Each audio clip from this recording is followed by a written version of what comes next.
Cruzando as Conversas. Oferecimento Galeazzi Sul. Há 40 anos, a evolução dos metais. Boa noite, eu sou Guilherme Macalossi. Está começando aqui na RDC TV mais uma edição do Cruzando as Conversas, programa de debates que sempre vai ao ar a partir das 22 horas e 30 minutos, logo após o Dois Toques e o jornal da RDC TV. No programa, nós vamos debater hoje a Lei 13.709, que é a Lei Geral de Proteção de Dados. O tema é fervilhante, principalmente em virtude dos acontecimentos mais recentes. Esta Lei Geral de Dados, que vai entrar em vigor, ela estabelece diretrizes novas em relação à privacidade na web. E ela se alinha com regulamentações estrangeiras.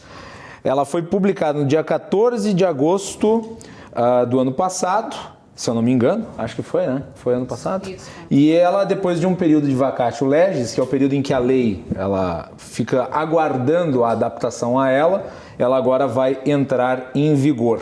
E ela tem no seu escopo a ideia de proteger os direitos fundamentais de liberdade e de privacidade, bem como o desenvolvimento da personalidade da pessoa natural, estabelecendo regramentos sobre o tratamento de dados pessoais, inclusive nos meios digitais.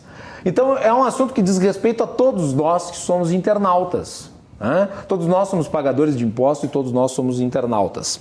Pois bem, esta semana começou com vazamento de dados sigilosos de celulares de integrantes da Força-Tarefa da Operação Lava Jato. Os procuradores e também o atual ministro da Justiça e ex-juiz Sérgio Moro. 3 matérias foram publicadas pelo site The Intercept, que reproduziu conversas que seriam do Sérgio Moro com os procuradores e que demonstrariam o Sérgio Moro ali numa posição de assistente da acusação, o que obviamente não é compatível com o papel de juiz. Mas há um outro debate aqui, que é o fato de celulares de autoridades terem sido invadidos. É algo absolutamente grave. O Ministério Público hoje, aliás, divulgou uma nota a respeito. Disse o seguinte: a divulgação de supostos diálogos obtidos por meio absolutamente ilícito, agravada por esse contexto de sequestro de contas virtuais, torna impossível aferir se houve adições, alterações, acréscimos ou supressões do material alegadamente obtido. Além disso, diálogos inteiros podem ter sido forjados pelo hacker ao se passar por autoridades e seus interlocutores. Uma informação conseguida por um hackeamento traz consigo dúvidas inafastáveis quanto à sua autenticidade, o que inevitavelmente também dará vazão à divulgação de fake news. Após a divulgação do primeiro comunicado da Força Tarefa na noite do último domingo, também há notícia de ataques a jornalistas, a integrantes do Poder Executivo e do Poder Judiciário e a conselheiros do Conselho Nacional do Ministério Público. Os relatos dos fatos foram incluídos nas investigações em curso e a Força Tarefa, em virtude da continuidade dos ataques, redobrou as cautelas de segurança. Aliás, sobre esta informação relativa ao Conselho Nacional do Ministério Público, vejam só que coisa extraordinária. O hacker invadiu o grupo do aplicativo no Telegram, formado pelos conselheiros do Conselho Nacional do Ministério Público, e publicou mensagens através da conta do Marcelo Witzel, que é da Procuradoria Militar. E ele escreveu o seguinte, vejam vocês: hacker aqui, adiantando alguns assuntos que vocês terão que lidar na semana. Nada contra vocês que estão aqui, mas ninguém melhor que eu para ter acesso a tudo, né? Então vejam só que audaz o criminoso. Além de tudo, dando recadinhos dentro do grupo do Telegram do Conselho Nacional do Ministério Público.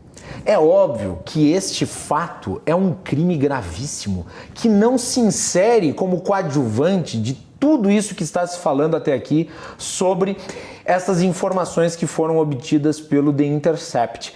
Constituem fato grave, porque, repito, se tratam de autoridades. E se autoridades estão submetidas a esta insegurança, o que dirá do cidadão comum? Essa é uma reflexão que faço na abertura desse programa. E eu introduzo os meus convidados, que são o consultor em segurança da informação André André Mazeron. Errei de novo. André Mazeron, né? A sócia do MSP Advogados, responsável pela área de compliance e certificada como Data Protection Officer, DPO pela Access Pro RS, Flávia Coelho. O sócio da Gomes Barcelos Advocacia, especialista em Direito Digital, Luiz Carlos Gomes. E o professor, gestor da Segurança da Informação, gerente de privacidade da IT2S Group e consultor em Segurança e Privacidade, Paulo Oliveira, com a divulgação de uma mensagem relativa também a esse episódio do The Intercept. Eu vou pedir para que a produção coloque a imagem no ar enquanto eu leio o diálogo que foi divulgado hoje, né? 3 postagens do Deltan Dallagnol no grupo com o Sérgio Moro. Ele disse o seguinte: caros, conversei com o Fux mais uma vez hoje. Reservado, é claro. O ministro Fux disse quase espontaneamente que Teori fez queda de braço com o Moro e viu que se queimou, e que o tom da resposta do Moro depois foi ótimo. Disse para contarmos com ele para o que precisarmos, mais uma vez. Só faltou, como bom carioca, chamar-me para ir à casa dele. Que é a risadinha. Mas os sinais foram ótimos. Falei da importância de nos protegermos como instituições. Mais uma mensagem do Deltan, em especial no novo governo. Então o Moro responde: excelente, in Fux we trust. Que aliás se tornou mensagem trending topic no Twitter. E depois o Deltan responde como bom internauta, kkkk. Eu vou fazer a pergunta aqui para os integrantes da mesa. 3 dessas 5 mensagens foram postadas exatamente na mesma hora pelo Deltan. E elas se referem ao Moro, que está no grupo. Muitos internautas na web desconfiaram da veracidade do diálogo, porque a primeira mensagem foi publicada às 13 horas, 4 minutos e 13 segundos. A segunda mensagem, que é bem grande, foi às 13 horas, 4 minutos e 13 segundos. E a terceira mensagem, às 13 horas, 4 minutos e 13 segundos. Senhores, é um caso de adulteração ou alguma explicação para isso que nós vimos aqui nessas mensagens? Começo pelo André Mazeron. Agora acertei. Desculpa, boa noite. Desculpa, realmente, às vezes a gente se embaralha com os nomes. Tranquilo. Perdão. Boa noite. Boa noite. As duas hipóteses são possíveis, né? Tanto adulteração quanto uma explicação plausível. Uma explicação plausível, por exemplo, seja que essas mensagens, na verdade, ele tenha escrito em algum outro grupo para uma outra pessoa e tenha encaminhado essa mensagem nessa troca de conversa com o Moro. Por isso que toda essa mensagem, que são 3 linhas de texto ali, aparece em 1 segundo. Obviamente ninguém digita com essa velocidade. Essa é uma possível explicação. Seria o Usain Bolt do WhatsApp, né? Do Telegram, aliás. Então, mas, obviamente, quando a gente fala de informações roubadas por um hacker e divulgadas aí, no caso pelo Intercept, a gente não tem qualquer garantia de que essas conversas não foram adulteradas no meio do caminho. Né? Então, na sua avaliação, a nota do Ministério Público, ela faz sentido? Ela faz sentido. Mas a adulteração é possível, a gente tem evidências de que o hacker, inclusive, chegou a trocar mensagens, enviar mensagens em nome de algumas das pessoas integrantes do grupo, que inclusive gerou a suspeita pelos outros integrantes de olha, está um pouco diferente o que ele está falando. Agora, se todas as mensagens que foram divulgadas foram alteradas, se tem mensagem legítima no meio, isso realmente não dá para saber, isso é a perícia que vai indicar. E a divulgação do conteúdo dessas mensagens, porque isso aqui é uma transcrição. Não é um print da conversa que foi mantida entre o juiz e os procuradores. O print pode ser verificado e constatada a sua veracidade ou a sua falsificação? O print é uma imagem também pode ser editada, ele por si só não assegura nada. É direto a perícia no aparelho ou em um dos aparelhos que fazem parte do grupo que poderia assegurar a veracidade ou não das mensagens. Muito bem. Flávia, boa noite. Bem-vinda. Eu gostaria que tu falasse um pouco sobre esse contexto de segurança de dados aí, partindo, obviamente, do caso em voga. Bom, tendo em vista aí todos esses comentários até do Mazeron, eu concordo com ele, eu acho muito primário a gente dizer que de fato foram mensagens falsificadas, né, essas últimas mensagens que foram trazidas aí à tona. Podem ter sido encaminhadas, como o André comentou, ou podem ter sido adulteradas. Então, eu acredito que a gente precisa trabalhar na linha de deixar a perícia fazer o seu trabalho, né, e avaliar se de fato foi alguma coisa forjada, né, com algum cunho político adicional, né. Muito bem. Luiz Carlos Gomes, boa noite. Boa noite, Guilherme. Boa noite aos telespectadores da RDC. Eu acho que muito na linha do que os outros dois convidados já falaram, realmente é um pouco precipitado tomar conclusões sem que seja feito um trabalho de perícia, mas acho que cabe destacar também, ou pelo menos refletir, que se de fato foram forjados esses diálogos, o porquê, né, que nas primeiras comunicações oficiais nada foi levantado a respeito desse aspecto. Então acho que por um lado, sim, existe essa possibilidade, mas apegar essa convicção apenas ao fato de ser 3 mensagens grandes do mesmo horário, acho que seria até um pouco de falta de cuidado se de fato adulteradas, né, que causaria essa discussão. O rebuliço nas redes sociais era enorme, por isso que eu resolvi trazer a discussão para cá, já que temos 4 especialistas na área, né? Agora, já diziam nas redes sociais que, né, isso daí poderia ser fruto de adulteração. Paulo, sua avaliação. Boa noite. Boa noite. Boa noite aos telespectadores e aos demais membros. O que me surpreende, né, pegando esse cenário aí de uma maneira mais macro, é justamente a falta de preparo deste governo e dos outros passados em relação à proteção ao cuidado, né, com o trânsito de informações, com os equipamentos. Né? Isso nos surpreende e cada vez mais vem tomando forma esse tipo de situação. Né? Até algum tempo atrás a gente tinha um ou outro incidente, mas a gente não tinha esse volume. Né? E esse assunto está em voga, né, em todo o cenário nacional, por N motivos que a gente vai citar aqui, mas ano após ano, gestão após gestão, o nosso governo continua sofrendo com esse tipo de situação. E há meios, há mecanismos para que isso não ocorra. Eu gostaria de perguntar para vocês se é possível tomar algum tipo de precaução para que uma situação como essa não aconteça. Olha, eu acredito que sim. Os integrantes da Lava Jato, já que é o caso que nós estamos analisando inicialmente, eles podiam ter escapado desse vazamento? É possível? É possível estar protegido de um hacker? Porque inevitavelmente, né, independente da conversa ser verdadeira ou não, o fato é que os celulares foram invadidos. Isso é um fato consumado. Poderia ter se evitado uma situação dessas? O risco, eu entendo que ele vai sempre existir, por mais que, né, a Lei Geral de Proteção de Dados entre em vigor a partir de agosto e cada vez mais venha se discutindo a questão da proteção de dados, inclusive como um projeto aí de emenda à Constituição para que seja um direito constitucional.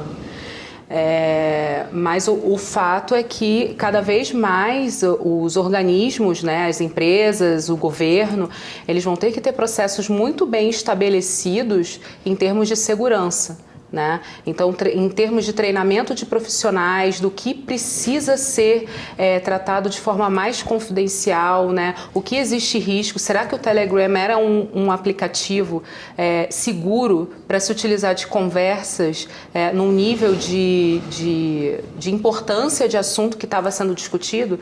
Será que de fato esse era o melhor local para se discutir esse tipo de informação, né? Então acho que também fica esse recado, né, das empresas e do governo, enfim, de todas as instituições terem essa cautela, né, de utilizar talvez aplicativos ou programas, softwares que sejam de fato mais seguros, né? E isso precisa ter um olhar interno para reavaliar se, de fato, todos os processos de segurança da informação estão sendo seguidos internamente. Mazarão. A gente não sabe como os hackers tiveram acesso a essas conversas. Existem, talvez, 2 grandes hipóteses, né? Uma via engenharia social e a outra via uma técnica conhecida como SIM swap. Você perguntou se haveria algo que eles pudessem ter feito para evitar que isso aconteça.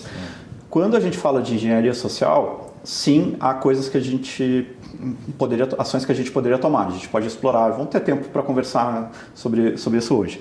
Quando a gente fala da técnica de SIM swap, não, isso é algo independente do usuário, isso acontece sem qualquer interação com o usuário. O que é o SIM swap? Isso. Entrar em contato com a operadora e daí eu ligo para a tua operadora, por exemplo, e digo, olha, eu sou o Guilherme, eu perdi meu celular, mas eu já comprei outro chip, por favor, transfira o meu número para esse novo aparelho. Não, mas as operadoras aceitam isso? Quer dizer, eu posso ligar em nome de qualquer pessoa e deu. Pô. Essa é uma boa pergunta. Meu Deus do céu! Então... Esse é o X da questão. Em tese, elas deveriam exigir uma devida comprovação de que a pessoa que está lá fazendo esse contato com o operador é mesmo o Guilherme, no caso, né?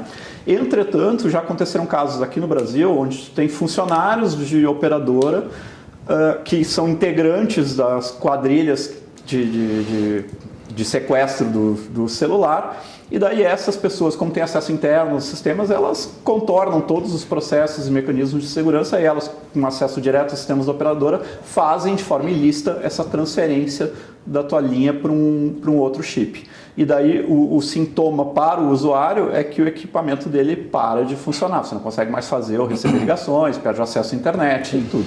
Aí quanto mais rápido a pessoa perceber e entrar em contato com a sua operadora para esclarecer por que sua linha de celular não está funcionando, menor vai ser a chance de vazamento de dados. Isso tem sido muito utilizado para aqueles golpes onde a tua linha é sequestrada, o hacker passa a ter acesso, por exemplo, ao teu WhatsApp, ele vê quem são os teus contatos, entra em contato com os teus contatos do WhatsApp e diz, olha...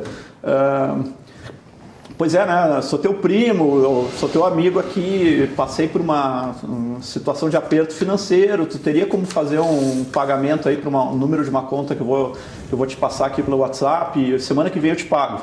E o hacker então consegue com que os contatos dessa pessoa que teve o seu celular sequestrado, entre aspas, façam então transferências de R$1.000, R$2.000, R$5.000. Isso, na sua avaliação, pode ter acontecido em relação a esse caso? Porque foi o que tu descreveu bate com o que aconteceu no grupo do Ministério Público, onde um dos integrantes acabou tendo publicações sendo feitas em nome dele e inclusive foi reconhecido através dos outros integrantes do grupo que estava estranho, que não parecia o estilo de conversa dele e tal. E daí o cara disse, hacker aqui. É uma das possibilidades, mas não é a única.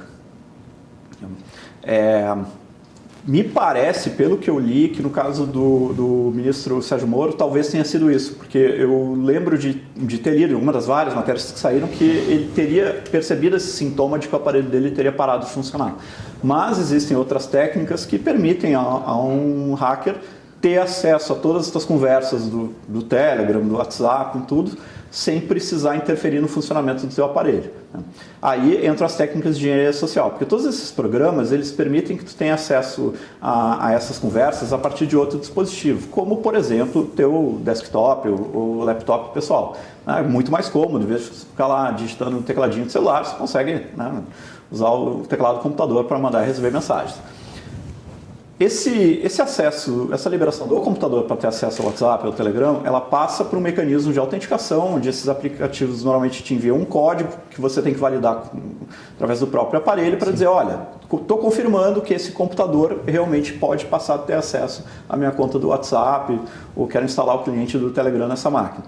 Se você consegue induzir a vítima a compartilhar esse código contigo, por exemplo, então você passa a ter um dispositivo seu, você o hacker, que tem uma cópia exata de todas as conversas que estão passando pelo celular da vítima em tempo real e pode também mandar... Pode se passar por ela. Pode se passar por ela. E a vítima pode demorar muito tempo até perceber que isso está acontecendo. Paulo? Na realidade, pegando o gancho do Mazeron, né, a questão do muito tempo, provavelmente uma outra possibilidade é o período em que isso aconteceu. Pensa bem, se a gente realizar esse tipo 2016, se não me engano. Não, sim, mas o período me refiro ao período do dia. Imagina, de madrugada, da meia-noite às 6, quanto tempo será que uma pessoa que tem esse intuito aí de realizar esse processo, quanto tempo ela tem disponível para que ela possa fazer isso, acessar, baixar os dados, né? Outro detalhe muito importante também, geralmente o backup desses aplicativos de comunicação, eles são enviados para a nuvem, né? Aplicativos Android, Google Drive, né? Apple, lá para dentro da nuvem da Apple. Então, a partir do momento que se consegue o acesso ao dispositivo, independente das N técnicas e maneiras, né? Ele tem acesso a uma base de dados extensa, não só aquele diálogo ali que aconteceu naquele momento, né? E também a gente tem que entender que, complementando o que o Mazzaron colocou, a forma até o teu comentário também em relação à facilidade, né, de realizar a troca de chip, né, via uma engenharia social. Hoje em dia, facilmente a gente busca ali uma ou duas informações, que a gente vai buscar, a gente vai falar um pouquinho no LGPD, né, eu busco a informação A com a informação B, mais uma C ali, eu já consigo vasculhar a internet e localizo muitas informações daquele indivíduo, que me permite aí com um pouco, né, sendo um pouquinho um ator, uma pessoa ousada ali com propriedade, colocar os dados rapidamente conforme a atendente vai me perguntando, né, já coloco uma história, já faço ela dar uma descontraída e a coisa vai indo e quando vê o chip é alterado. Então, hoje em dia, né, a gente fala muito na área de segurança que precisamos tecnicamente entender, precisamos estudar, precisamos saber trabalhar com ferramental, mas a articulação, a conversa, saber expressar, saber ouvir é importante e a engenharia social ela vai ao encontro disso, né? Uma pesquisa simples consegue muitas informações, né? Às vezes a gente coloca as nossas informações indiscriminadamente em qualquer lugar, né? Também vamos entrar isso depois, abordaremos esse assunto e esse processo que, né, traz um alto custo para o Brasil, principalmente para o humor, né, acaba sendo muito fácil de ser realizado, né. Luiz, eu pensei que autoridades assim tivessem acesso a tecnologias de segurança mais desenvolvidas do que a do cidadão comum, mas aparentemente não faz muita diferença, né? Quer dizer... acredito que esse é exatamente o ponto também levantado pela Flávia, que ainda falta muito no Brasil uma cultura de segurança da informação, realmente um estudo sobre essa área e perceber, porque essas mensagens elas foram trocadas em horário de trabalho, talvez por colegas que faziam parte do mesmo prédio, poderiam estar ligados na mesma internet.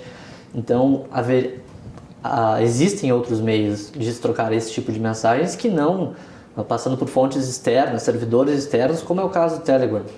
O Telegram até oferece um tipo de criptografia duas pontas, né, como no WhatsApp, mas que não era o caso nessas conversas. Então, essa criptografia existe entre o servidor. No servidor, as conversas ficam armazenadas e podem ser acessadas por qualquer outro dispositivo e recriptografado até quem está recebendo. Então, é um processo que, para a segurança da informação, ok, aos olhos do cidadão comum pode parecer seguro e é seguro para todos os casos. Mas em se tratando de autoridades, acho que é exatamente isso. Acho que poderia haver uma maior preocupação com a segurança da informação. Olha só, nós temos uma mensagem, eu perguntei isso para ti, porque nós recebemos uma mensagem aqui do Paulo Rassi, que é nosso telespectador, está assistindo o programa desde Washington, lá nos Estados Unidos. Obrigado pela audiência internacional. Também quero mandar um abraço para o Luiz Capiani, que também nos assiste de Boston. Olha só quantos telespectadores de fora do país. Viva a internet, o lado bom dela, né?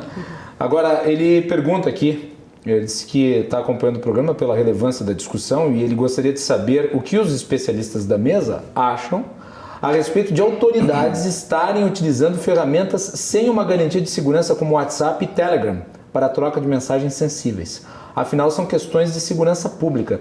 Qual sugestão eles dão para os procuradores, juízes, ministros e também o próprio presidente, que se recusa a usar ambientes seguros? Se me permite a observação, eu acho que a gente foi muito bem abordada o questionamento do telespectador, mas a gente tem que ir um pouquinho mais para trás. Será que esses recursos já não existem dentro da instituição e simplesmente são negligenciados? Como não é que são a BIM, utilizados? o Gabinete de Segurança Institucional, por exemplo, da Presidência da República, não toma precauções para isso?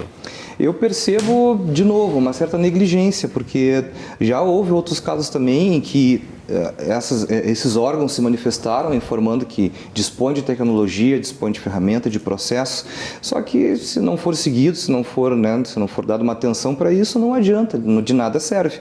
Tanto que a gente vê, complementando ali o que o nosso amigo falou, nós temos dentro do Telegram a opção de fazer um chat secreto, privado, dentro de algumas horas as informações são excluídas, ou seja, independente se existe um processo ou não, né, há formas de se precaver, mas nós entendemos que há processos, há ferramentas, há meios de minimizar e evitar isso, porém eu acredito que é simplesmente negligenciado esse tipo de situação. Flávia, será que nós vamos ter que voltar para a época da carta? Eu espero que não, né? Mas eu concordo com o que o Paulo comentou e acho bem pertinente a pergunta do telespectador. E algo que a gente vem conversando muito, né, em relação à proteção de dados, né?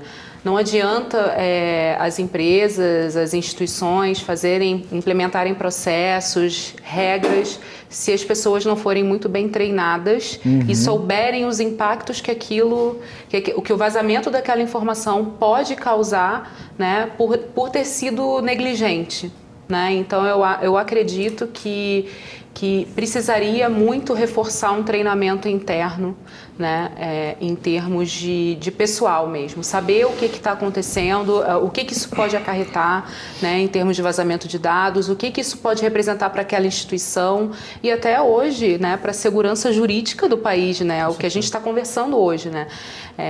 Existe aí um pleito de anular a condenação do Lula, isso é muito sério.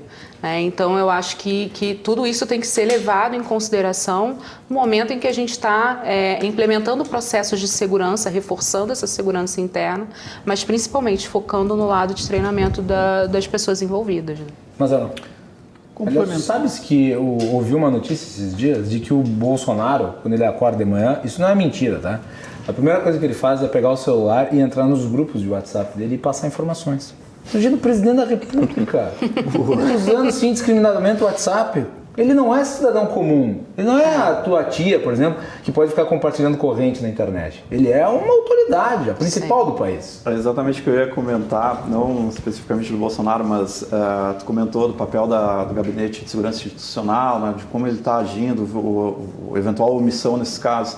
Quando você pega o exemplo de outros países, Estados Unidos, o presidente dos Estados Unidos, ele não usa um celular comprado em loja, ele usa um celular totalmente preparado pela NSA, que é a Agência de Segurança dos Estados Unidos, para ser, em tese, a prova de hackers. E, na verdade, não suporta provavelmente nenhum desses aplicativos. Você não pode instalar nada nesse equipamento, justamente para minimizar o risco de invasão. Então, se... Não existe essa de Donald Trump entrou no grupo, Donald Trump entrou no grupo. Na verdade, teve uma certa polêmica com ele, porque ele estava bastante relutante na questão de abrir mão do seu celular pessoal e ter que passar a usar um aparelho fornecido pelo governo. Mas, então, eles estão um pouco à frente, obviamente bastante à frente da gente nisso, né? Porque diminui esse risco que é inaceitável de ter autoridades, ou o próprio presidente da República usando um celular de consumidor com aplicativos de consumidor também. E o mesmo acho que serve para enquadrar aqui um juiz que julga o maior caso de corrupção da história do país e procuradores da maior força-tarefa já organizada dentro do Ministério Público e da Polícia Federal para investigar esses casos de corrupção. Eles estão lidando com gente que tem interesse, que a coisa não vá para frente.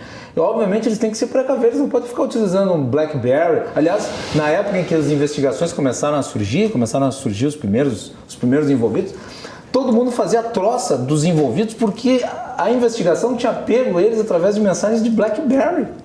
E aí os procuradores e o juiz responsável também caíram na mesma cilada tecnológica.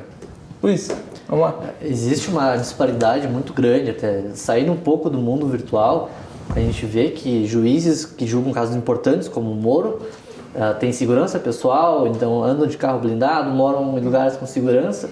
Por que essa mesma segurança não é aplicada no dispositivo, que é do nosso dia a dia?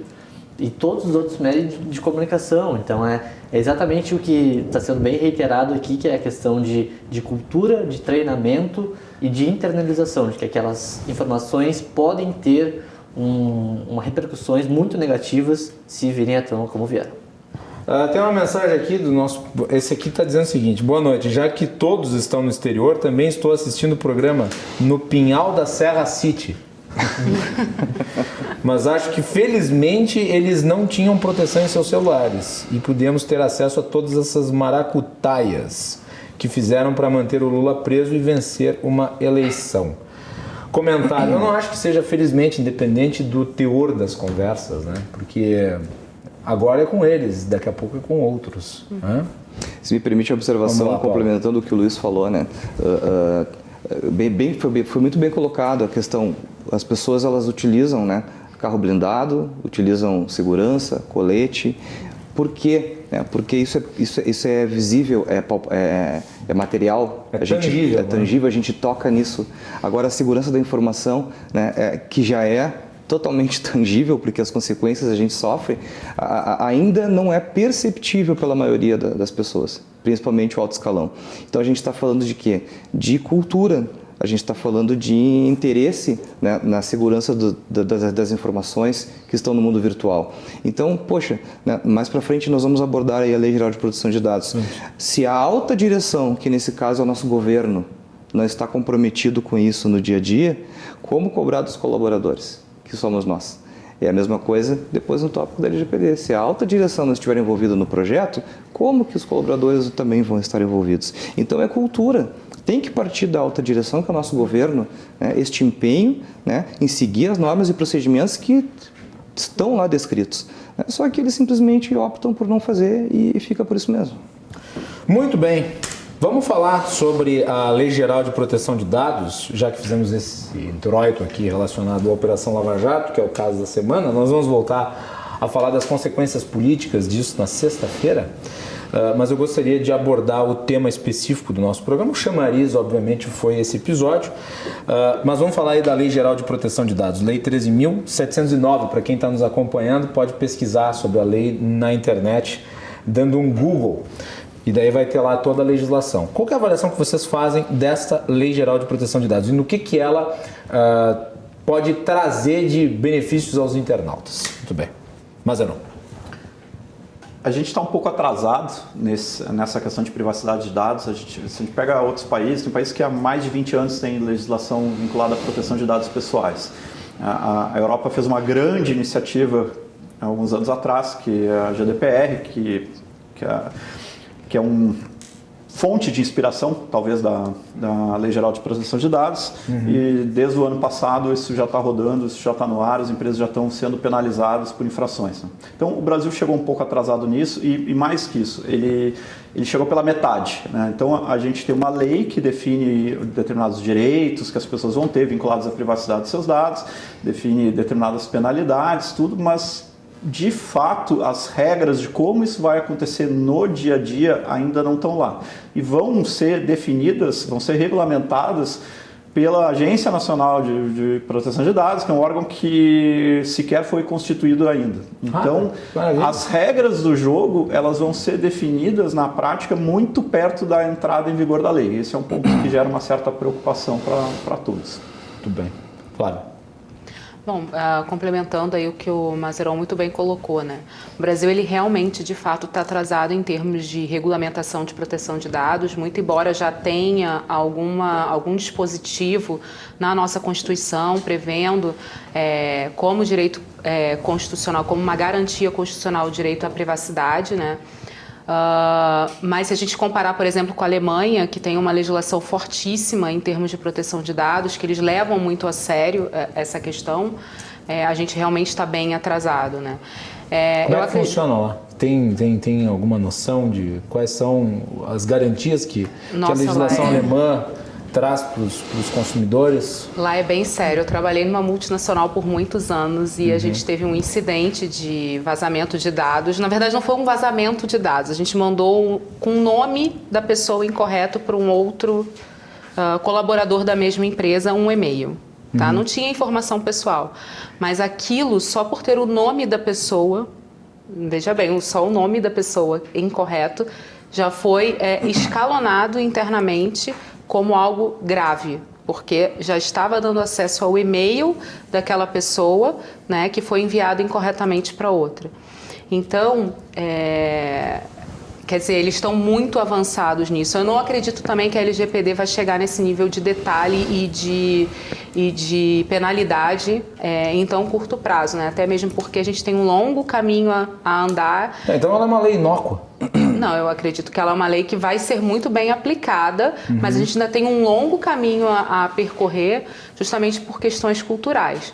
Mas eu tenho, assim, que, para mim, que de fato essa é uma legislação que vai ser aplicada Não acredito que a vigência dela, né, que está prevista aí para agosto de 2020, vai ser prorrogada, como diversas outras legislações do Brasil, como o E-Social, por exemplo, a gente pode citar aqui, que foi por diversas vezes sendo prorrogado, né? Eu não acredito que isso vai acontecer com a LGPD, tá? Até mesmo porque é a intenção do nosso governo que o Brasil faça parte da OCDE. E isso é o Brasil ter uma legislação de proteção de dados é fundamental para que ele continue fomentando relações comerciais com a Europa, que já implementou a GDPR. Né, que é a LGPD europeia. Então, eu de fato acredito que a LGPD ela vai entrar em vigor sim em agosto.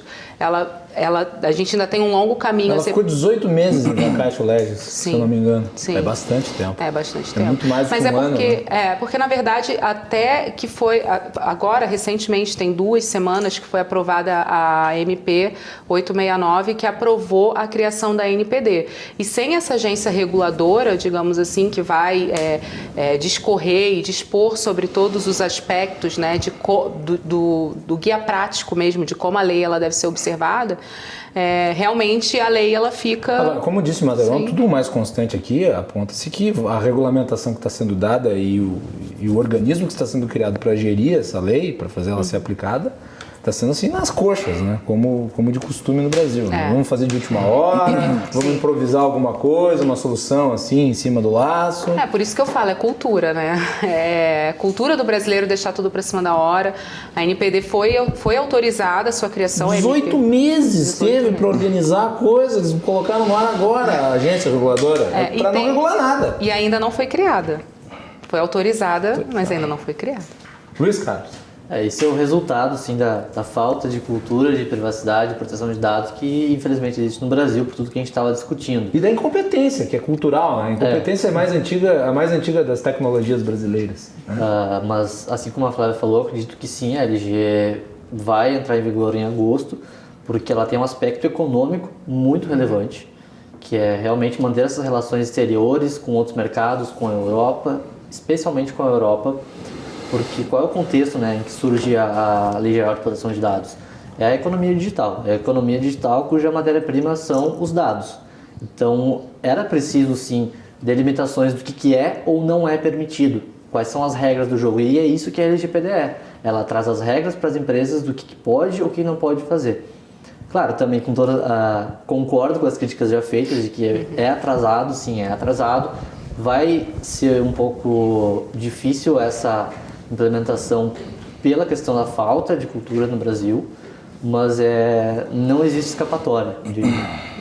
Paulo, como é que nós estamos hoje em termos de legislação? O que muda especificamente? Quais são as diferenças que vão ser vistas a partir da implementação dessa nova legislação agora em agosto? Perfeito. Bom, a LGPD ela entra para devolver para o cidadão, para o indivíduo, a informação que sempre foi dele.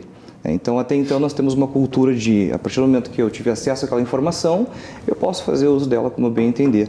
Né? Mas o que está impactando nas palestras, dos eventos que a gente participa... Vou te colocar um possível exemplo, daí tu me diz se isso é válido. Vamos lá. Sujeito, nós sabemos que, por exemplo, o Google, conforme que tu procura no Google, ele te oferece certas coisas, baseado no teu interesse. Entra dentro dessa lei? Para te responder, eu vou colocar uma frase. Nem sempre tudo que está publicado é público. Essa é uma reflexão interessante. Por exemplo, deixa eu dar um exemplo, LinkedIn. Né? Então, as minhas informações elas estão lá por um motivo.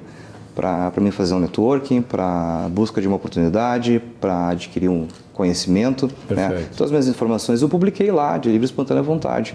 Mas eu entendo que o LinkedIn ele precisa fazer algumas adaptações no sentido de que eu possa indicar que tipo de interação eu desejo ter por dentro dessa plataforma. Então, por exemplo, eu entendo que o LinkedIn precisa colocar lá, o Paulo Oliveira aceita receber informações relacionadas a cursos relacionados ao seu trabalho, a indicações de emprego relacionado ao seu trabalho, mas não aceita, por exemplo, receber contato de coaching, não aceita, por exemplo, receber contato de empresas que não estão no ramo de atuação dele. Ou seja, as plataformas elas têm que se adaptar, né? A partir do momento que eu publico o dado, ou seja, torna o público, elas precisam se adaptar com maneiras proativas de identificar que tipo de permissão que aquele indivíduo concede sobre os seus dados que já estão publicados. E hoje é meio livre, assim, meio aberto. Sim, o Google, ele vem trabalhando esse tipo de situação, tá? Ele vem implementando medidas técnicas, ele volta e meia, eu recebo, acredito que todo mundo que tem conta também recebe, e-mails de privacidade informando que novas alterações foram realizadas, novas opções de escolha foram implementadas, tentando trazer a sensação para o indivíduo de que ele está preocupado com isso. Me permite uma observação, tá? Em relação ao tópico anterior, 2 itens. Tá? A gente tem que entender, além de tudo que foi colocado aqui, que, como vocês colocaram, que a LGPD ela vai entrar por imposição de fatores externos. Né? Como foi bem colocado, quem está fora do país, quer fazer negócio aqui dentro, não está conseguindo, porque ao fazer uma simples, um assessment aqui nas organizações, não, vocês não estão implementados ainda, estão longe de estar, então eu vou procurar uma outra empresa em outro país, até vizinho. Nós temos... O Brasil está perdendo dinheiro por não ter uma legislação mais rígida. Pelo motivo das empresas que querem fazer negócios com o Brasil e até das empresas nacionais querendo sair para fazer negócio no exterior.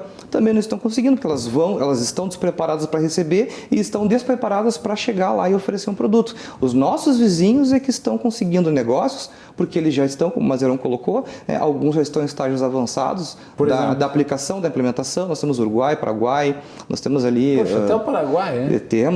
Nós temos esses países que alguns já estão em estágios mais avançados da aplicação da lei e outros já estão com uma cultura já em relação a este assunto. Então, é importante a gente entender que, queira ou não, que ela seja ou não prorrogada por um motivo ou outro, outros fatores vão fazer com que as empresas façam isso. Até empresas nacionais que querem contratar outras empresas, elas vão acabar verificando o diferencial vai ser esse.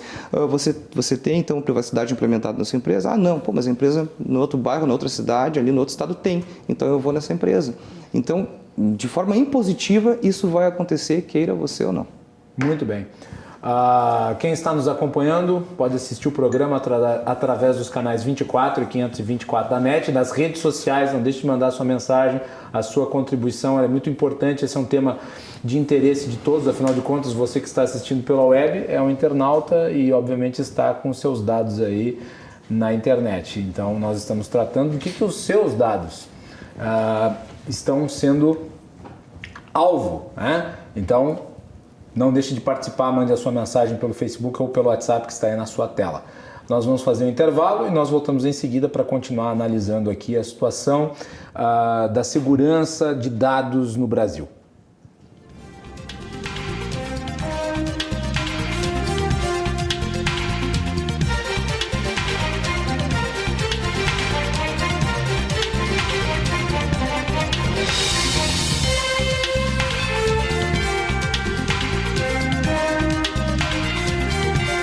Isso aí, de volta aqui na RDC TV com o Cruzando as Conversas, com o apoio da Galeazzi Sul há 40 anos, a evolução dos metais. Estamos hoje aqui discutindo sobre a Lei Geral de Proteção de Dados e também esse episódio aí envolvendo a Operação Lava Jato e o vazamento de informações dos celulares do Sérgio Moro e dos procuradores da Força Tarefa de Curitiba. Para falar sobre tudo isso, nós temos aqui na mesa o consultor em segurança da informação, André Mazeron, a sócia da MSP Advogados, responsável pela área de compliance, certificada como Data Protection Officer pelo DPO, pela Access Pros RS, Flávia Coelho, sócio da Gomes Barcelos Advocacia, especialista em Direito Digital, Luiz Carlos Gomes, o professor gestor de segurança da informação, gerente de privacidade da IT2S Group e consultor em segurança e privacidade, Paulo Oliveira. Tudo bem. Mazeron, lei que pega e lei que não pega, essa pega? Essa é uma boa pergunta, a gente vai ter que esperar para ver. Ela prevê penalidades bem salgadas, né? As multas podem chegar até 2% do faturamento do grupo econômico no último ano fiscal, o limite de 50 milhões de reais por infração, né? 50 milhões ainda são 50 milhões. Né? Entretanto, a gente sabe que no Brasil tem um histórico de empresas serem multadas, sei lá, multa ambiental, multa qualquer outra. E tu recorre, e passam-se anos e anos e a empresa não paga aquela multa. Né?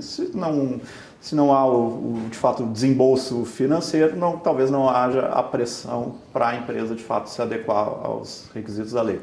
Então, vamos ter que esperar para ver. Por exemplo, as empresas de telefonia que sempre são acionadas aí, são as campeãs de reclamações no PROCON, se tivesse uma legislação mais dura para elas, obviamente elas não iam incorrer nesse tipo de infração de forma tão continuada. Mais ou menos isso que você está falando? Essa é a esperança se fosse do nosso legislador. Se a Oi, a Vivo, a Claro, a TIM, para citar todas, se elas incorressem num dano específico e tomassem multas de 20, 30 milhões de reais, tendencialmente elas não agiriam errado de maneira tão continuada. Esse é o espírito da lei. Agora, se isso vai acontecer ou não, nós não sabemos. Até porque quando a gente fala nesse tipo de penalidade, a avaliação sobre que tipo de penalidade a empresa vai estar sujeita ou não, ela é um pouco subjetiva. Ela vai levar em conta coisas como, por exemplo, quantidade de dados vazados, que medidas a organização foi capaz de demonstrar que ela tinha tomado para tentar prevenir que esse tipo de coisa acontecesse. Então tem bastante espaço para subjetividade, e se há espaço para subjetividade, há espaço para tentar recorrer da multa. Né? Inclusive em termos de interpretação da lei, no caso. Também, ainda mais se trata de uma legislação nova. Muito bem. Flávia, sua avaliação em relação a isso? Eu concordo com o Mazeron, acho que a lei ela vai pegar, sim, como a gente já comentou, e acho que em termos de sanções, assim, a gente precisa de fato aguardar, né, como que isso vai ser aplicado na prática, né, e uma questão também que muito se discute, né, ainda em termos de legislação, né, se vai haver algum tipo de indicação, se essa legislação vai ser aplicada diretamente para todas as empresas ou se vai haver algum tipo de escalonamento por porte da empresa, né? Ah, sim. Porque realmente, quando você fala em uma multa que pode chegar até 50 milhões, se você chega numa empresa que é pequena, do Simples Nacional, por exemplo, fecha a empresa. Vai à falência. Vai à falência. Então, então, mais ou menos que na legislação trabalhista. Ela não diferencia grandes, pequenas e microempresas. Exatamente. Né? Todos têm os mesmos deveres, por assim dizer. Então é uma questão que eu acho que também precisa ser comentada, discutida, né, em termos de sanções. Vai haver um processo administrativo, né, judicial, então existe aí essa possibilidade da empresa, além da sanção, além da penalidade, né, pecuniária, ela também ser acionada judicialmente, administrativamente, via NPD inicialmente. E a gente precisa aguardar para ver como é que vai ser a tendência, né? Mas eu não acredito que só em termos de sanção a aplicabilidade da lei ela vai ser de fato fortalecida, né? Mas muito em questões do que a gente já vem falando, né? Em termos de negociações comerciais, né? Como que o Brasil vai negociar com países do exterior se ele não tem uma legislação de proteção de dados de fato aplicada, né? E vigente, de fato sendo utilizada na prática, né? Paulo, a quantidade de legislação que é criada no Brasil faz com que as pessoas desconheçam a jurisdição que estamos inseridos, né? Aquela ideia de que todo mundo tem que conhecer a lei, de que é obrigado a conhecer, é basicamente impraticável no nosso país. E eu faço aqui uma aposta que eu tenho absoluta certeza que vou ganhar. A maioria das pessoas que estão nos assistindo não fazia a menor ideia que agora em agosto entra em vigência a Lei Geral de Proteção de Dados. Não fazia a menor ideia. Nem que tinha sido votada, nem que vai entrar em ação, nem que uma agência regulatória foi criada ontem, basicamente, tratando deste tema e regulando este tema. Aí eu pergunto, a pessoa não sabe os direitos que ela tem, como é que ela vai cobrar isso na justiça? Eu acho que esse é o grande problema em relação à lei pegar ou não, porque eu não sei, afinal, eu mesmo não estou muito por dentro do assunto, eu estou por cima, eu sou um leigo na área. Os especialistas são vocês têm conhecimento. Agora, a uniformidade da população brasileira não sabe lhufas sobre o assunto. Entretanto, grande parte da nossa população é usuária de internet. E aí, como é que faz? Perfeito, Guilherme. Como é que eu vou saber que a empresa ou determinado site que eu acessei vazou informações minhas? É difícil disso ser compreendido. Bom, a reflexão que tu fez agora que dá pra gente poder abordar N tópicos, mas eu vou escolher alguns aqui pra gente poder, né, pra não pegar o monopólio da fala. Bom, o primeiro item que eu posso colocar aqui em relação voltando um pouquinho, mas tem relação com a tua observação, é em relação à sanção.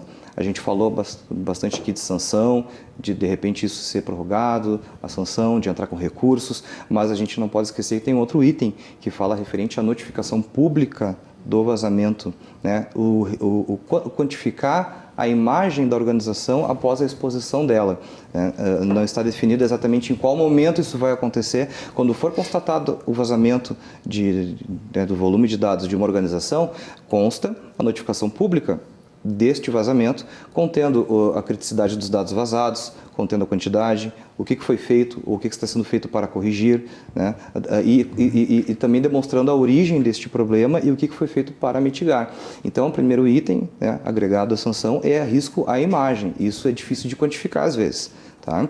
E um outro detalhe, que em relação ao indivíduo, ao cidadão, né, pegando o escopo das organizações, o indivíduo, eu e cada um de nós aqui dessa mesa, o telespectador também, nós podemos ser o melhor amigo ou o pior inimigo da organização.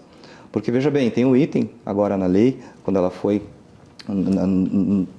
finalmente ali onde ela foi sancionada, e a NPD também, foi adicionado o item que consta o seguinte: dependendo do volume do vazamento, né, se for um volume considerado pequeno, de novo, como o Mazerão colocou, subjetividade, mas consta ali, se o volume for pequeno, né, o indivíduo ele deve entrar em contato com a empresa, tá, e solicitar uma indenização, solicitar aí algo indenizatório para que ele não notifique a NPD. Então vamos lá, meus dados foram vazados. Para responder uma das tuas perguntas, como que eu sei que meus dados foram vazados? Né? Geralmente hoje, no nosso ramo, a gente acaba descobrindo por conhecidos ou por estar em grupos, em fóruns. Ou por notícia. Por notícia. 60 milhões de pessoas tiveram seus dados vazados. E aí, se você foi um dos afortunados. Né? E a partir disso, vou atrás, geralmente quem é desse ramo, vou atrás para verificar quem foi. Mas a gente não pode esquecer que como esse item foi adicionado na lei, que o indivíduo pode buscar um ressarcimento com a organização, o pessoal vai começar a ficar ligado nesse tipo de situação, entendeu? A cultura, ela pode ser benéfica ou também maléfica, no sentido, eu vou te ensinar o que é proteção de dados para verificar o que você pode buscar de indenização das organizações. Né? Então, né, recapitulando, foi adicionado um item na lei, onde dependendo do volume do vazamento, o indivíduo tem que entrar em contato com a organização para buscar um ressarcimento. Se não fechar um acordo, aí ele tem que notificar a NPD, que vai tornar público aquele incidente. Se fechar um acordo com aquela organização, vai ser assinado algum termo ali, onde a organização se compromete a resolver os problemas e não coloca a público essa informação. Ou seja, temos subjetividade aí, mas temos um grande espaço para que pessoas trabalhem na busca de problemas para buscar indenizações. Né? Então, esse é um detalhe. E quando eu falei que o indivíduo pode ser o pior inimigo ou o melhor amigo, nós temos que prestar atenção em todas as esferas dentro da organização. Os terceirizados, né? A moça do café, eu como estagiário, né? O diretor, ou seja, qualquer pessoa que se sente, né, de alguma forma injustiçada, ela pode coletar informações durante meses ou anos. Em algum momento, depois que ela for, né, desligada ou sair da organização, ela pode muito bem reunir algum material, buscar alguém que possa, né, servir de interlocutor dela no meio do jurídico, entrar em contato com a organização. Nós temos essas informações aqui, sabemos que é uma grande brecha, mas de menos disso aqui vai ser vazado. Né? Ou forçar um vazamento de dados dentro da organização e com isso buscar um ressarcimento.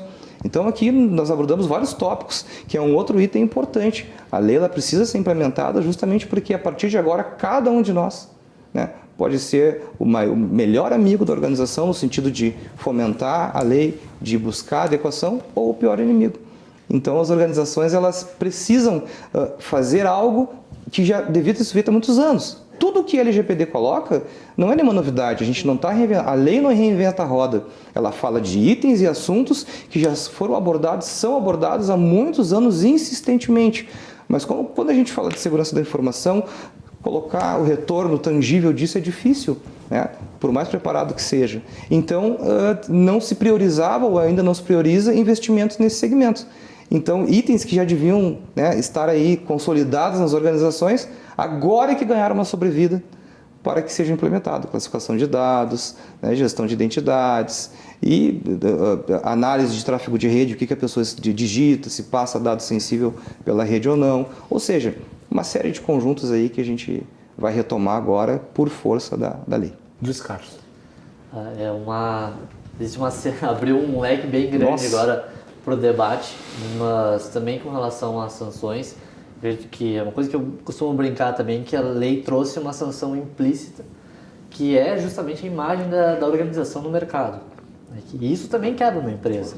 Como os consumidores compram ou deixam de comprar com base em vazamentos ou não vazamentos, ou como a empresa trata os seus dados. Se tu passa a ter uma informação de que o vazamento partiu de certa empresa, dificilmente eu diria que voltaria a fazer negócio com aquela empresa. Mas por a gente estar vivenciando na economia de dados, é realmente um leque muito grande, porque esses dados eles passam a ser coletados tanto de forma visível, como a gente está acostumado, ou seja, de um preenchimento de formulários com nome, com dados pessoais de endereço, CPF, mas também existem dados bem invisíveis, que também são tratados como os dados pessoais pela legislação, que a legislação trata dado pessoal como aquele dado que pode identificar uma pessoa, né? Então, desde dados de geolocalização, comportamento do usuário na internet, em compras, em N sites, tudo isso passa a ter que sofrer uma grande proteção por parte da organização. Então, realmente, como o Paulo falou, cabe aos usuários essa conscientização de estar sempre à frente, conhecer os seus direitos, de proteger aquela informação que é sua. Na verdade, eu acho que em relação aos dados digitais, deveria haver por parte dos usuários o mesmo conhecimento que existe em outras legislações, como por exemplo a CLT. As pessoas sabem quais são muitos dos seus, não todos, mas muitos dos seus direitos trabalhistas. Deve haver, na minha avaliação, a mesma conscientização para direitos na área da esfera digital. Não concordam? Para que se viabilize aí uma justiça mais objetiva, célere, que se possa realmente implementar a lei. Na sua opinião, é a mesma coisa, doutor Mazeno? Idealmente, sim. Só que o que acontece? Quando você fala da CLT, você sabe exatamente com quem é a sua relação. Você sabe qual é a empresa que está contratando. Claro. Né? Quando a gente fala de dados digitais, na prática é muito complicado para cada um de nós saber onde os nossos dados estão, que dados cada empresa tem a nosso respeito. E eu vou até dar um exemplo aí que aconteceu agora esses tempos na Europa, que por força dos direitos garantidos aos titulares de dados da legislação europeia, um pesquisador resolveu entrar em contato com o Netflix para pedir todos os dados que o Netflix tinha a seu respeito. Tu tem esse direito, a legislação brasileira também, você tem o direito de saber, eu quero saber que dados vocês têm aí sobre mim. Talvez te lembre, Guilherme, que uns tempos atrás a Netflix lançou um filme que era interativo. Você escolhia as ações do personagem baseado nas suas decisões que tu tomava. Uma versão gourmet do Você Decide. Exatamente. O Você Decide tinha múltiplos finais lá, dependendo das escolhas que a pessoa fez. A Netflix salva essas informações, ela tem salvo. Se você viu esse filme, se você tomou ações durante o filme, esse histórico de que decisões você tomou está salvo no Netflix. Não tem a menor ideia de por que eles armazenam essas informações. Mas tem. Essa pessoa entrou em contato... Não, vamos lá. O sujeito decidiu que o personagem principal ia morrer. Né? Assassinado. O cara deve achar que ele gosta de um suspense. O pessoal lá vai usar para, eventualmente, jogar para ele mais conteúdo de suspense. Pode ser algo assim. Enfim, enfim, esse pesquisador entrou em contato com a Netflix teve que enviar um relatório mostrando, olha, durante o filme, que é o Bandersnatch, o nome do filme, a primeira decisão que tu tem no filme é que tipo de cereal o personagem ia comer no café da manhã, sabe? Tava lá, tu escolheu esse cereal aqui. Né? Então, as empresas elas têm essa capacidade de guardar um universo gigantesco de informações a nosso respeito. A gente não tem noção sobre onde estão todos esses pontos de coleta, como elas guardam essa informação. Por exemplo, né, se eu entrar numa loja hoje, de um grande varejista, no momento que você entra dentro da loja, a loja passa a monitorar onde você está indo, onde você está fazendo, baseado nos sinais que o teu celular emite o tempo todo. Né? O teu celular está sempre tentando se conectar nas redes Wi-Fi que você conhece, você já se conectou, e através desses sinais a loja consegue saber se essa pessoa já entrou aqui essa semana, esteve aqui ontem, ficou 15 minutos dentro do setor de roupas masculinas, etc. você sabe que a loja está captando esse tipo de informação, você não tem como saber. Então é muito complicado fazer essa analogia com legislações que já são mais comuns aí, como a CLT, né? Porque a CLT também tem, sei lá, quantas décadas de CLT e a relação em geral é 1 para 1. Né? No caso da internet é 1 para N. Muito bem, nós vamos fazer intervalo já, Beto. Nós estamos aí no limiar do intervalo e já que o Mazeno terminou a sua fala neste bloco, nós vamos fazer um stop, depois nós voltamos aqui para ouvir a Flávia. Também eu gostaria de ouvir a avaliação dela a respeito disso. E nós voltamos em seguida com o Cruzando as Conversas. Não deixe de mandar a sua mensagem, a sua participação. Daqui a pouco já voltamos. Muito bem. Já estamos de volta aqui na RDC TV com o Cruzando as Conversas. Hoje estamos falando sobre a Lei Geral de Proteção de Dados. Não deixe de mandar a sua pergunta. Neste bloco vamos falar um pouco sobre o Marco Civil da Internet, que foi muito celebrado, muito falado. Agora sim, agora vai ficar tudo seguro e tal, né? Vamos falar sobre isso um pouco porque é importante. Lembrando que o Cruzando as Conversas é um oferecimento de Galeazzi Sul. Há 40 anos, a evolução dos metais. Bem, Flávio, vamos falar um pouquinho sobre Marco Civil da Internet. Ele é uma lei que puxa essa, ele é uma lei que é complementada por essa, ou essa lei veio para suprir alguma deficiência do Marco Civil da Internet, ou alguma obscuridade, algo que deu errado. O Marco Civil da Internet tem resultado em fatos positivos para os internautas, ou ficou como tudo dantes no Castelo de Abrantes? Na verdade, são duas legislações distintas, né? Acredito que dentro de um contexto histórico, até a criação da LGPD, o Marco Civil da Internet ele foi importante porque ele foi criado devido a algumas audiências públicas, então houve opinião pública para que essa regulamentação fosse criada. E, na verdade, ela veio falar do básico, né? De direitos e deveres das pessoas que são usuárias de internet e em termos de segurança também da utilização de servidores, né? Mas a parte de tratamento de dados, né, que é o específico, que é o que traz, é o que de fato dispõe a Lei Geral de Proteção de Dados, isso não está dentro do Marco Civil da Internet. Então, são legislações distintas, né? Pode ser entendido que são complementares, né? Mas a Lei Geral de Proteção de Dados muito mais voltada para a questão do tratamento de dados em si do que o Marco Civil da Internet, que eu diria que é como se fosse uma lei geral, né? Visando aí reger os direitos e deveres das pessoas que são usuárias da internet, né? Muito bem. Luiz Carlos. Eu acho que tem uma distinção bem clara até a respeito dessas duas leis. Uma é que o Marco Civil da Internet trata realmente sobre direitos e deveres existentes na internet, no ambiente virtual. Enquanto que a LGPD, isso é uma confusão bem comum até, ela não é só virtual. No momento que ela trata de dados pessoais, isso também pode... Claro, hoje é difícil a gente desapegar do digital e todos os sistemas que estão ao nosso alcance, mas dados em folhas também constituem dados pessoais. Com certeza. Setores de RH, então...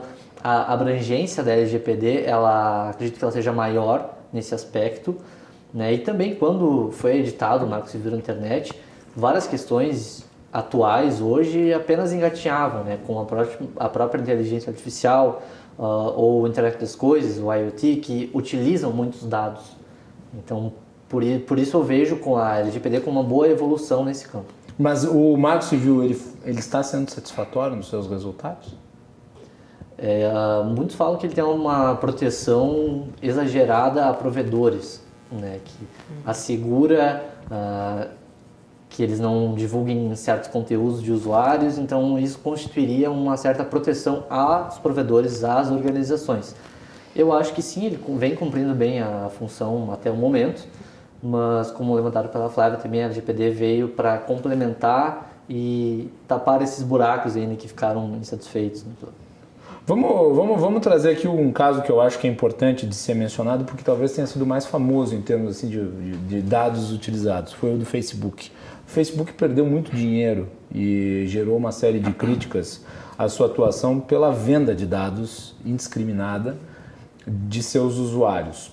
essa legislação toda, ela foi criada na avaliação de vocês a partir desse caso ou outros existiram anteriormente a isso? Eu entendo que sim, que foi criado, assim, que foi um dos marcos, né? Fazendo um paralelo histórico, né, em termos da criação da legislação de proteção de dados em si, eu acredito que o caso do Facebook foi um estopim, digamos assim. Tem muitos outros, diversos, a gente vê todos os dias aí empresas sendo relatadas como vendedoras de dados ou vazamento de dados, né? Mas eu acredito que sim, que essa questão do Facebook ela foi bem... preponderante. Com certeza. Azeron.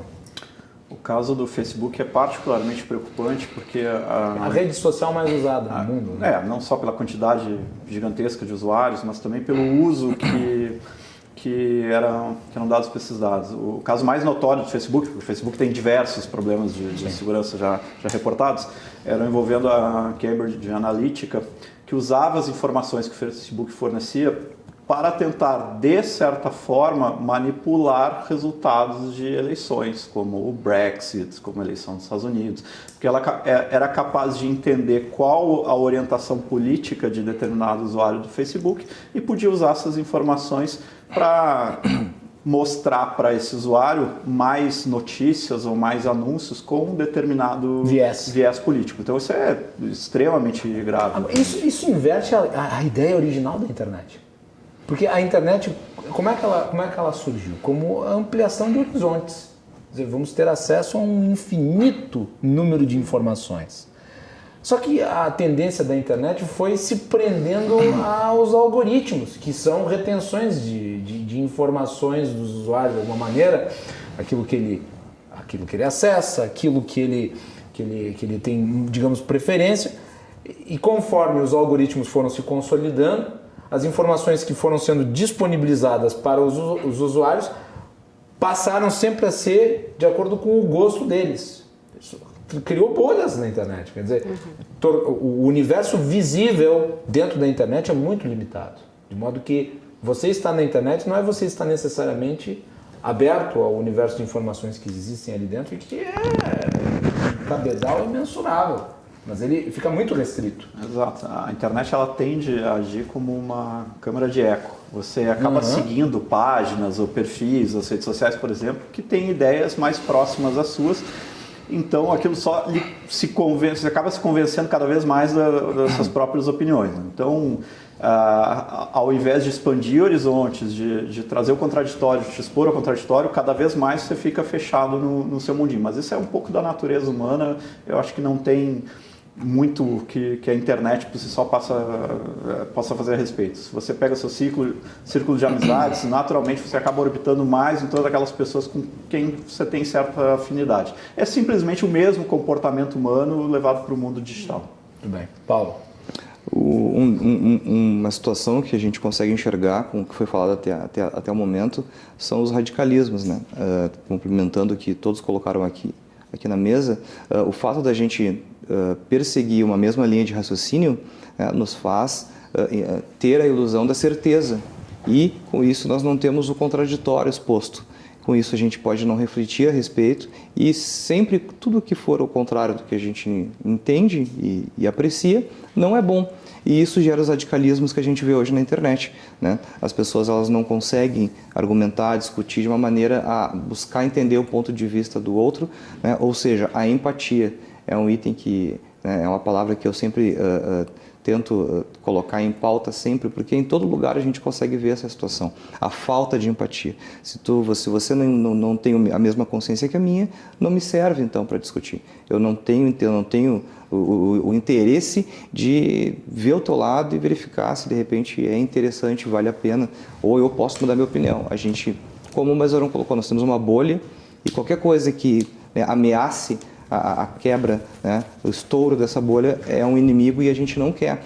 E os algoritmos eles acabam nos manipulando, nos direcionando para onde a gente quer ir. Nos isolando, no caso. Exatamente. E com isso, as propagandas também, de certa forma, acompanham esse raciocínio, né? Na LGPD, ela coloca o item ali de decisão automatizada, né?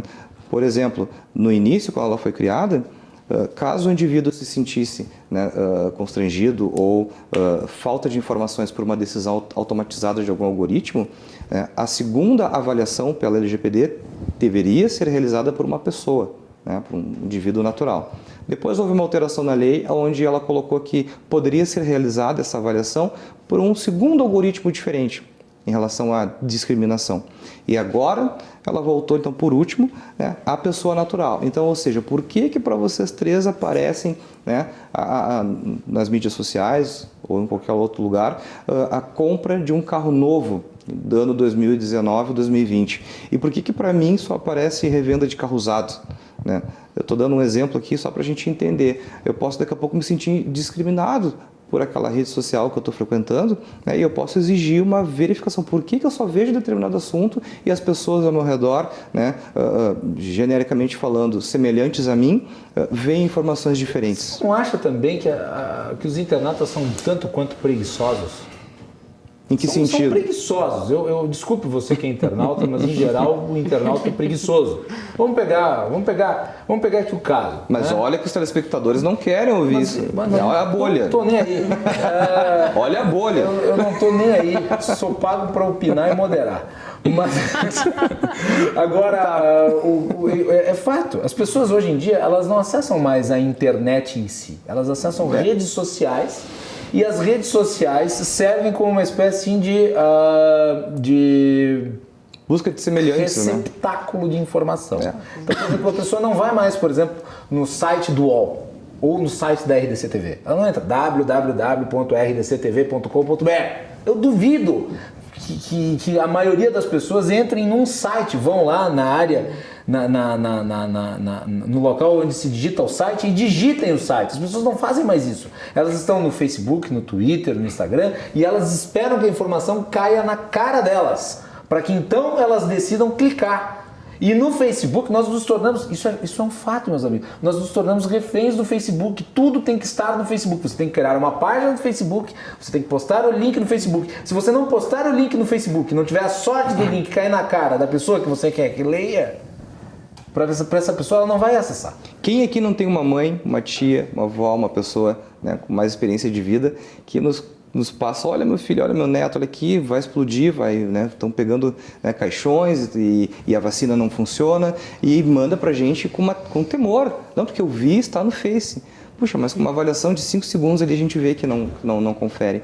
Né? Então, ou seja, na internet é verdadeiro. Né, a gente está ali aguardando a informação mastigada, sem realmente verificar, né, se ela é verdadeira, se ela confere ou não. E toma aquilo como verdade e distribui. Tanto que a gente pode verificar os índices de vacinação diminuíram drasticamente. Né? Tiveram que antecipar a vacinação para o público geral porque o pessoal não foi se vacinar.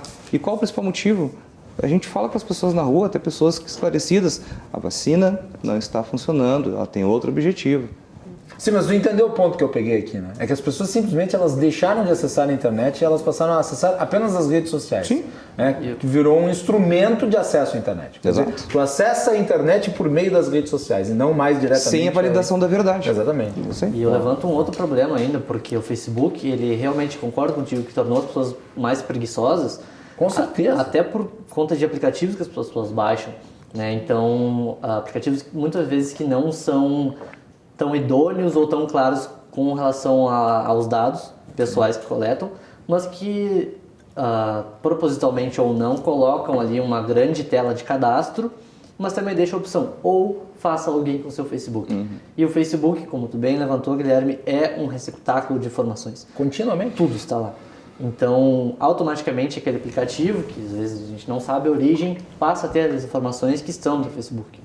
Muito bem, nós estamos chegando no fim do programa e eu gostaria só de dar um conselho para os internautas. Parem de postar tudo que vocês fazem na internet. Sério, ninguém tem interesse, por exemplo, se você suou muito ou pouco na academia, né? Se você comeu um sundae ou se comeu batata frita, ninguém está interessado nisso.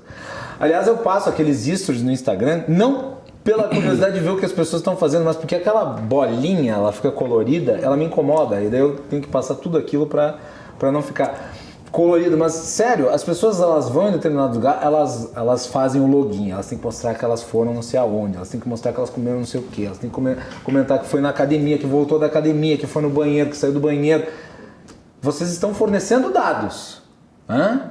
E é óbvio que haverá uma instrumentalização comercial desses dados. Então, seja um agente da sua própria intimidade e se preserve. Boa noite, meus caros. Eu gostaria de agradecê-los. Eu dou 30 segundos para cada um se despedir. Começando pelo André. Obrigado. Pessoal, acho que o programa foi bem bacana e o recado final é só, até complementando o que você colocou, Guilherme, haja nas redes sociais como você age em público, sabe? Se você entende que algum tipo de conteúdo não é adequado para ser comunicado na frente de um grupo, de seus colegas de trabalho, ou de pessoas que você encontra na parada de ônibus, sei lá, talvez ele não seja apropriado para ser colocado na internet. Né? Muito bem. Flávia, muito obrigado. Eu agradeço a todos pela oportunidade, né? E bem em linha com o que o Mazzaron falou. Acho que a palavra que fica é cautela. Né, ter muita cautela com o que vai ser compartilhado, com o que vai ser divulgado, porque isso pode ser usado contra a própria pessoa, né? E eu acho que ninguém quer isso. Muito bem. Luiz Carlos, muito obrigado. Guilherme, muito obrigado pelo convite. Agradeço aos mais colegas da mesa também pelo riquíssimo debate. A reflexão que eu deixo é uma declaração dita pelo advogado do Facebook, alguns dias atrás, de que no Facebook não há a invasão da privacidade, porque simplesmente não há a privacidade. Então, é uma mensagem que deve ser bem internalizada pelos usuários. Muito bem. Paulo. Bom, como todos, né, muito obrigado pela participação. Foi um prazer estar aqui com vocês. E eu deixo uma pequena reflexão. Né? Se você acessa redes sociais, né, independente de quantas forem, né, e muitas pessoas colocam, puxa, você tem tantos serviços hoje expostos para nós de forma gratuita. Né? Quando a gente não paga, nós somos o valor, nós somos o produto. Como foi colocado, a informação hoje vale tudo. Nós não temos, as empresas não têm espaço hoje para sair ofertando produtos a esmo. Elas precisam oferecer produtos de acordo com a tua necessidade. Então, nós somos o produto hoje. Muito bem, e nós vamos encerrando o programa. Temos uma última mensagem aqui da Gisele, ela disse que está assistindo a RDC desde as 10 horas e ela gostaria de saber o meu nome. Guilherme, muito obrigado pela audiência. Obrigado pela audiência, Gisele. Obrigado pela audiência. Guilherme Magalhães. Ela disse que gostou muito do assunto, estava acompanhando o programa. Muito obrigado pela audiência. E já que fizeram assim umas brincadeirinhas aqui no estúdio, e eu acho que é necessário, ainda falta 2 minutos para o fim da noite, já que hoje é dia dos namorados, eu dedico a edição de hoje do programa para minha namorada, Fernanda Trave, a quem eu amo muito. Um beijo, meu amor. Eu gostaria de estar com você, mas a gente curte o final de semana juntos. Boa noite a todos e parabéns a todos os namorados e namoradas. Até mais.